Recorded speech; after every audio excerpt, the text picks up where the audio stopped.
And start us off talking about your role and how it's like to work with Quentin. No.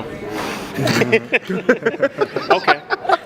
Then talk us to about whatever you want to talk about. Okay.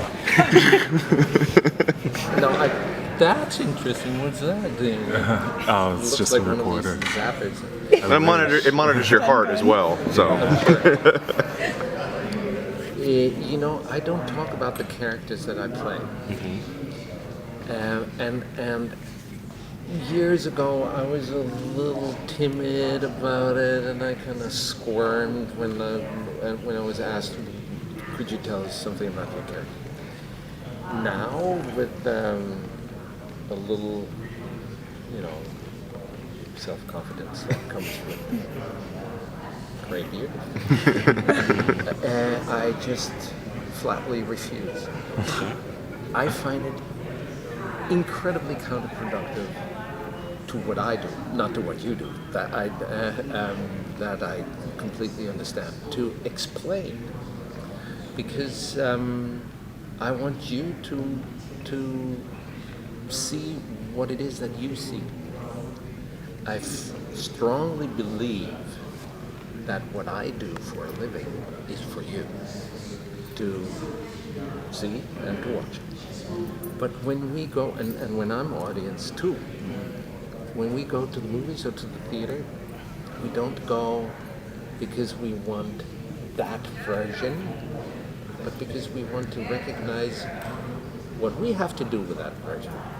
So meaning, if you really want to distill it down to the bare essence, I claim that when we go to the movies, we go to see ourselves. Now, if I sort of push in and say, no, you cannot see what you see. You have to see what I tell you. Why would I do it? I can spare myself the bother of doing it, of going to New Orleans for weeks in the summer and sweat and work and, fall off horses and stuff like that. We could just meet and I tell you, which would be a nice, digital age performance, but either or. So I just flatly refuse to explain my characters. Well, can you tell us what? We can see the long hair and the beard. Would it fall under that to ask you how you came to that look? I can tell you very quickly, it grew. Fantastic.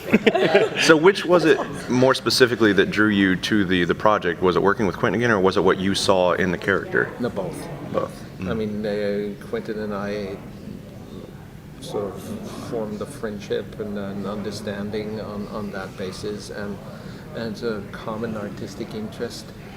I feel like I'm 4 years old, waiting for my milk and cookies.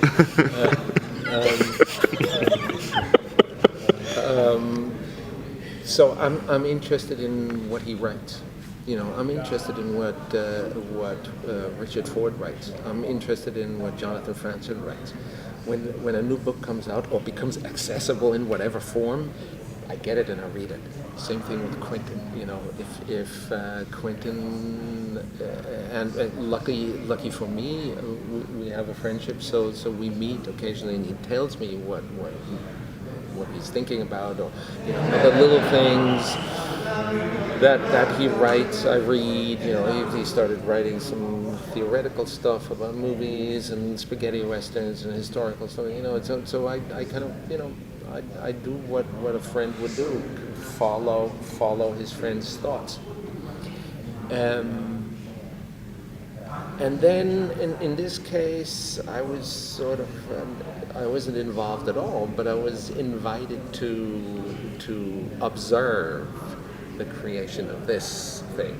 So I did, because it was fantastically interesting to actually see the thing evolve and change and develop and from an idea into a full-blown fleshed out character and story, because that's really what the whole thing is, the story. Can you tell us a little bit about working with Kerry and Jamie?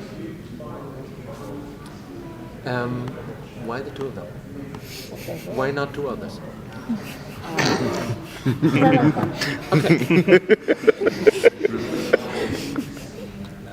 Kerry, unfortunately, didn't have as much as I wanted her to have with me, scenes. But we had this one scene that I was a little bit afraid of because of the German, when we speak German, and even though Kerry's German really miraculously came together very quickly, I felt, it's not enough. There should be some form of understanding, but I made it a habit not to go to Quentin and say it's not enough.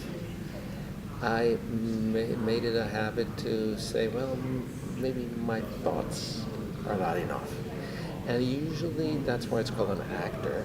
You work it out through action and not so much at home through thinking. So when we finally got to shooting the scene and rehearsing it, and that's really Quentin's genius. When you do it, all of a sudden, it starts to bloom. And, these little Chinese magic gardens that are just a few paper strips that you put together and you sprinkle water on it. And then all of a sudden, magically, they turn into this wonderful little, that? Mm-hmm. That's what I'm referring to in that scene. And with Jamie, it was different because we met very early on, probably June last year, months before we started to shoot. And so we could meet again and just get acquainted because that was a special relationship that we had to portray there in the story, which doesn't mean that you have to have that the analog relationship in reality, but it helps, and why not? And he's such a great guy that it is, it was instructive in as much as I know nothing about this whole black-white thing because I couldn't care less. But that's because I grew up in a culture where you can afford not to care less. Now being here in America, where it really is an issue, I was a little flabbergasted that it is an issue. Because for me it isn't. And Jamie could kind of introduce me to first of all the thing at all, and second, to a specific perspective that I on my own wouldn't have had. How much do you think that Django will? Excuse me. How much do you think Django will challenge at least American audiences? I have no idea. That's really just because I can't gauge. I can't gauge the extent in this society. I can guess at it, but I have no concrete way of really judging the extent. So in a way, I decided consciously to stay with admittedly comfortable position to say, I don't know. Because I don't care, and I don't care not in a unsympathetic and detached way. For me, it is within my what do you call it, scope of thinking. Mm-hmm. It doesn't exist as an issue, and I like it that way. I really do. So what does the Western as a genre, I mean, it means different things to different people because it's one of the oldest genres in cinema. So does it have any special meaning for you or special affinity? Again, different from what it'd be in this country. Right. Because, the spaghetti Western is closer to me than the real Western. Mm-hmm. Geographically speaking. Sure. Because, of course, we all... I grew up in the European West, on the west side of the Iron Curtain, mm-hmm. Even though the Iron Curtain was very close to where I grew up, it was still the west side. So we were exposed to all of the, Marshall Plan and post-Marshall Plan post-Marshall Plan contents. So Western, I was never a great Western fan. In a way, I preferred the spaghetti Western to the original. Maybe, but that's a speculation because a certain distance in that is kind of in a way ties into what I mean with the race question.